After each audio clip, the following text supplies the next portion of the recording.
How many people are familiar with Furry Lewis? Oh, wonderful. A few of us. All right, well, for the rest of you, I'm sure you'll learn something and find the man just as enjoyable as I do. To get started, let's just take a listen to him, take a look at him, and this will give you some idea of what we're dealing with. It's good morning, George. What may be my fine? Good morning, George. What may be Furry's fine? Good morning, George. What may be Furry's fine? Good morning, George. What may be Furry's fine? $50.11.29. You know what they done? They arrested me for murder. I ain't never harmed a man. Arrest me for murder and I ain't never harmed a man. They arrest me for forgery and I can't even sign my name.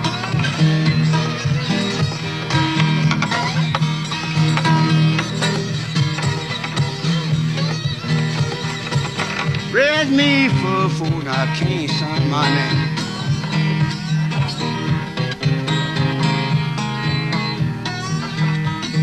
I clear for God's low down dirty shame. My woman quit me. She never said a mumbling word. My baby quit me, never said a mumbling word. Won't none she see there's something that she heard.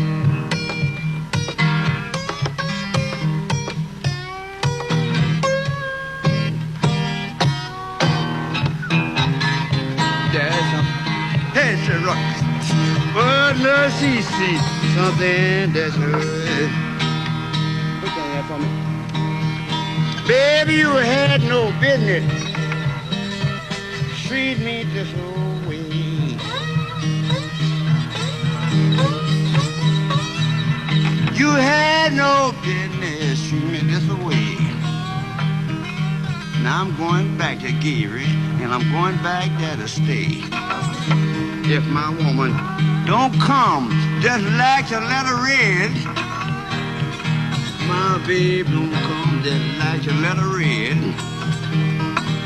won't be enough living, I'll clear the bed dead.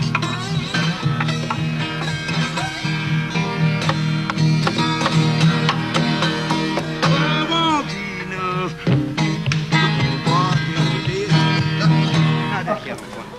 I will say just quickly, Furry Lewis was essential to the blues revival in Memphis. Outside of Memphis, he's not as well known, though he absolutely should be. So with that, I'll jump right into the paper. This paper explores two distinct and separate, yet connected versions of Furry Lewis's early biography. The first is a retelling of Lewis's life as it happened, or at least as the facts suggest that it happened. And the second is an examination of Lewis's mythos, or Lewis's life as he and popular memory tell us it happened. To truly understand Lewis, I argue, we must be able to synthesize each aspect of his story, not simply identifying right and wrong. That said, I do not mean to place historical fact and myth in opposition of one another. I also do not intend to lend credibility to misinformation. Lastly, by calling attention to these non-truths, and I like that instead of lies, I am not accusing Lewis or anyone else of lying. Lewis did exercise poetic license to fill in certain parts of his biography that he did not remember or possibly did not know, and at times he exploited the gullibility of his audience for his own benefit. But to call these exaggerations and fabrications lies is simply unfair. For Lewis, his history was his, and he, I contend, exercised agency in adjusting his story as he saw fit. Similarly, Lewis' friends and fans are not guilty of lying, as they have conveyed, often through a thickening fog of time, what they believe to be the unadulterated truth. With all of this in mind, we turn toward a new understanding of Lewis's early life. Walter Furry Lewis was born March 6, 1899 in Greenwood, LaFleur County, Mississippi, to Victoria Jackson. The identity of his father remains unknown. The 1900 United States Federal Census lists his mother as widowed, suggesting that Lewis's father died shortly before he was born. In an interview with Jack Hurley and Harry Godwin in 1967, Lewis confirms that he never met his father. While in Greenwood, Lewis lived with his mother, 2 sisters, 2 cousins, a maternal aunt, a maternal uncle, and his maternal grandparents. Lewis's mother worked as a laundress, his grandmother as a homekeeper, and his grandfather as a railroad porter. Considering the socio-cultural environment of Greenwood in 1900, it is likely that Victoria was under the employment of a white family.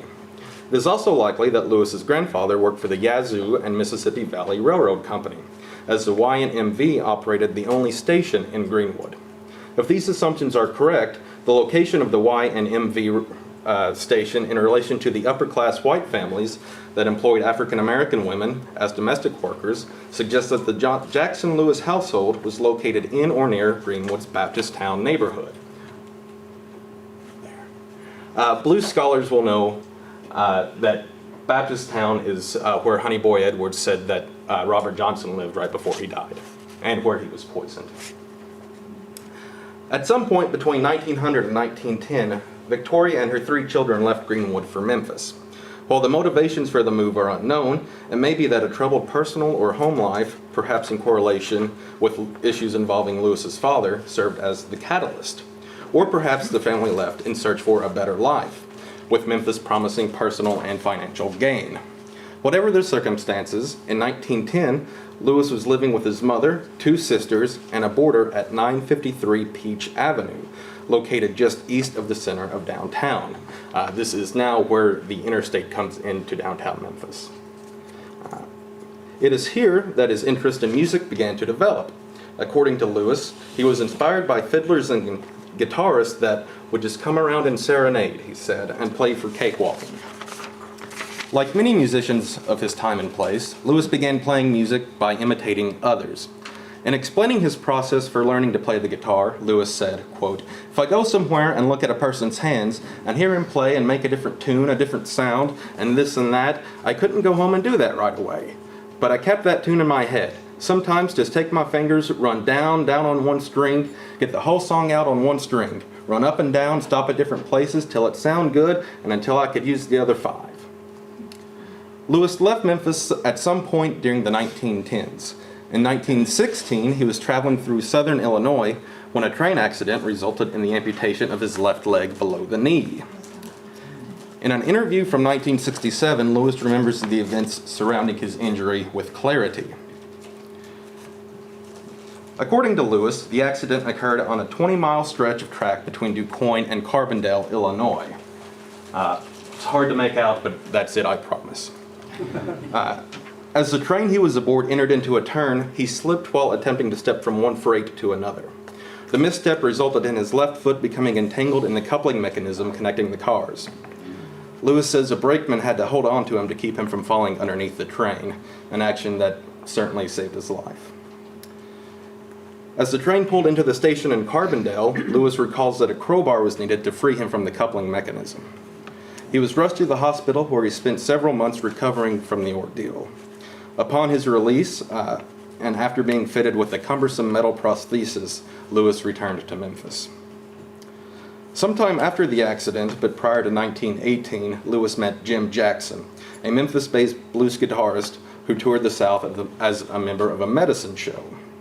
Jackson was, it appears, Lewis's most significant early musical influence. While Jackson's guitar playing and vocal style influenced Lewis's, at least to some degree, it is Jackson's diverse repertoire, which included blues, folk, ragtime, and humorous songs, that had the most lasting impact on Lewis. Furthermore, it was Jackson who encouraged Lewis to join the medicine show. Little information concerning Lewis's time in the medicine show survives. In looking at various interviews given throughout his second career, it appears that Lewis likely worked alongside Jackson, Will Shade, and possibly even Gus Cannon in an effort to sell Dr. Willie Lewis's Jackrabbit Salve, a miracle elixir alleged to cure everything from rheumatoid arthritis to minor aches and pains. A quick note, those other musicians are also important Memphis-based pre-war musicians, and obviously the Jackrabbit Salve is nothing but high-grain alcohol. So whether or not it cured you, it did make you forget you were sick. In an interview from 1967, Lewis says he traveled through Mississippi, Arkansas, and Missouri in an attempt to sell the concoction. According to Margaret McKee and Fred Chisenhall, the members of Dr. Willie Lewis's medicine show, no relation to Furry, traveled in Model T Fords, used a flatbed truck as a stage, and dressed like clowns. Though according to Lewis, the all African American cast wore blackface that they would paint on with burnt cork. Following his 1 or 2 year stint with the medicine show, Lewis returned to Memphis, where he likely continued to busk and accept the occasional gig on and around Beale Street. In 1918, he was supplementing any income he received from playing music by working as a dray driver for the Economy Coal Company, though this career was short-lived. By the early 1920s, he was also working in the kitchens of the Idlewild and Vern Swain riverboats, which docked along the banks of the Mississippi River in downtown Memphis. Although the Idlewild featured a 33 by 96-foot maple dance floor on her second deck and employed a 4 or 5 member orchestra continuously from 1915 to 1926, Lewis never claimed to have performed on the riverboats. And had he done so, I'm sure he would have claimed it. But regardless, he most certainly picked up some work songs and ballads and things while here. From here, the story of Lewis's life remains more or less consistent with the familiar biography. After being discovered by Jack Kapp and recording in 1927, 1928, and 1929, first in Chicago and then in Memphis, Lewis slipped into obscurity. At this time, he began working as a street sweeper for the city of Memphis, a position he held for the next 30 years or so. While Lewis was still playing the occasional gig for money, the United States Federal Census of 1940 reports that most of his income came from the sale of wood. I have no clue what that means. He never mentioned it, but apparently he was selling wood. Apart from appearing in a 1956 photograph of the congregation of Memphis pastor Reverend Benjamin Hooks, there is no information on Lewis until 1959, when he is rediscovered by Sam Charters, who is in Memphis conducting research for what would become The Country Blues, a seminal book in blues research. While there are holes, some small and some very large, in our knowledge of Lewis's early biography, we do know that his life was far from dull. Still, the excitement that he experienced cannot be compared to the excitement he told us he experienced.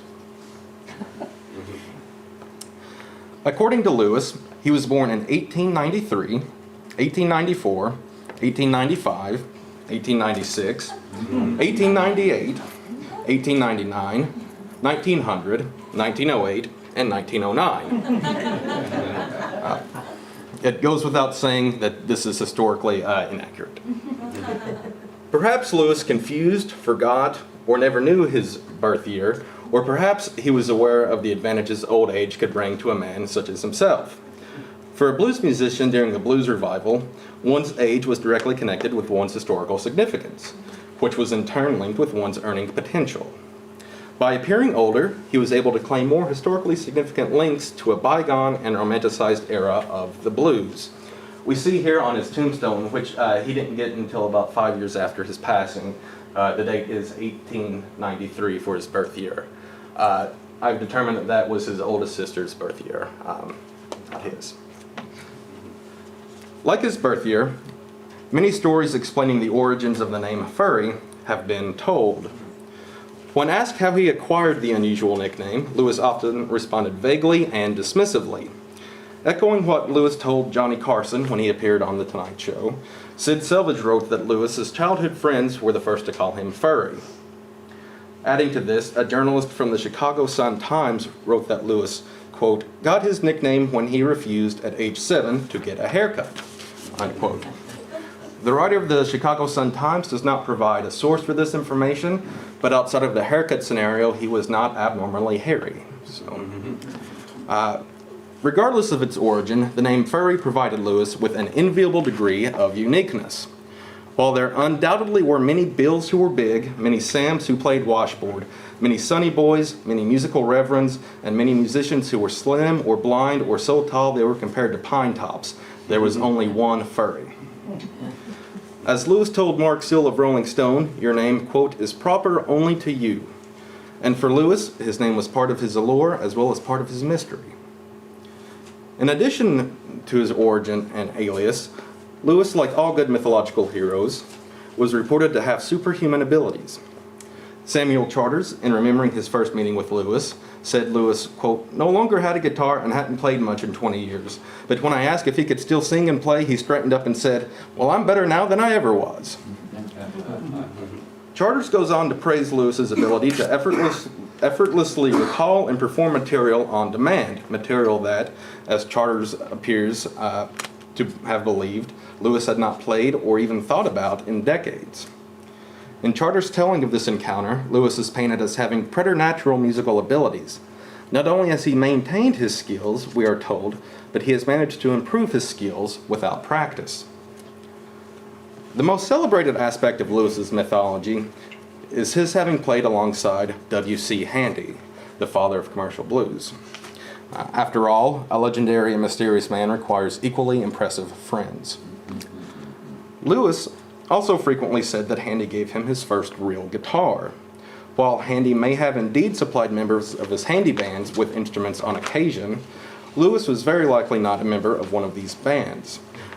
These were bands that Handy organized for rent. They would go out and play parties when people needed them. And as Sid Selvage once said, can you imagine Lewis with his crazy free folk style playing with Handy's very regimented, professional, organized sound? It just would have been chaos.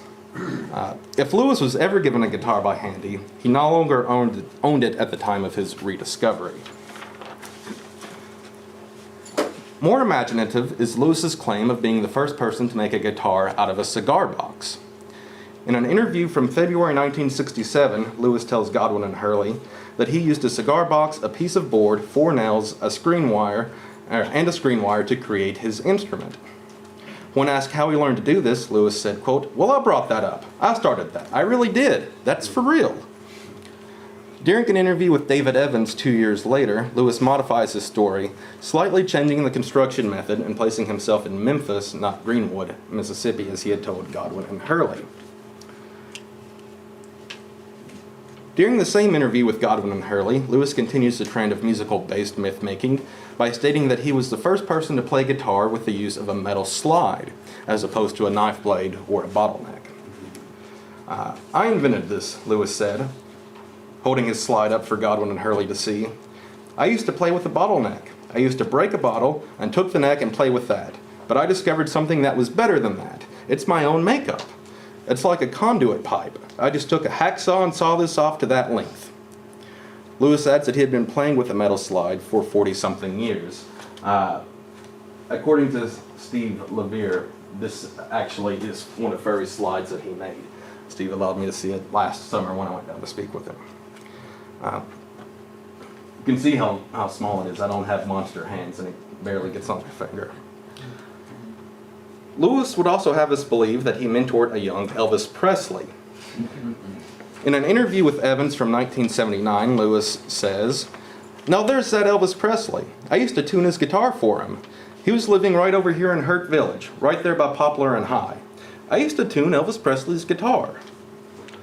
Lewis goes on to tell Elvis that Presley visited him often, but that these visits became less regular as Elvis's popularity grew. From the stories he and others have told, Lewis appears timeless. Having been born in 1893, he is old enough to have performed on Beale Street alongside W.C. Handy. Being born in 1909, though, makes him much closer in age to Elvis Presley, allowing his mentoring of Presley to at least be mathematically plausible. By associating himself with the two men, who are inarguably the most significant people in Memphis's musical history, and who interestingly could not be more different than Lewis personally and musically, Lewis becomes part of this illustrious pantheon. Legends and stories also provide Lewis with a secret identity. Although his first name was Walter, he never used it. Instead, he proudly referred to himself as Furry, but he does not want us to know why. We can assume that Furry is either a nickname or, more likely, as David Evans suggests, a corrupted pronunciation of a given name such as Fernier or Furry or Fernie or something like that. But but these are just assumptions, at least for now.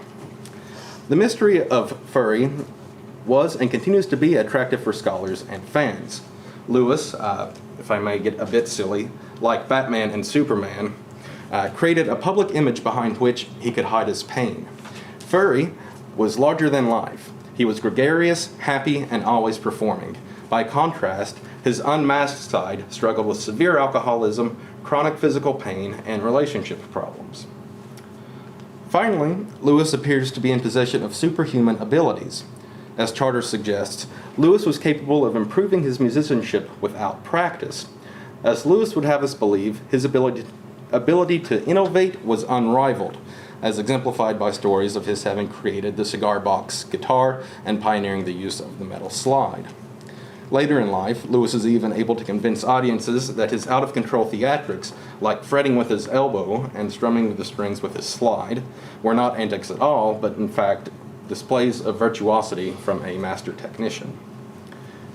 Conveniently, or perhaps inconveniently for Lewis, there is little to no historical record to either confirm or deny many of these claims. It can be assumed that Lewis perpetuated some stories and myths in order to bolster his own reputation and self-worth, while others are examples of Lewis telling the interviewer what he believed the interviewer wanted to hear. After all, Lewis was paid to provide information, and he might have felt he had to give the interviewer what he was being paid to do. Regardless of what is or is not true, these assertions are a part of Lewis's character, reception, and history. To believe them all is to see Lewis as a mythological creature, one who lives outside the boundaries of time, place, and physical limitation. But to dismiss them as outright misinformation is to unjustly remove a vital piece of Lewis's character and story.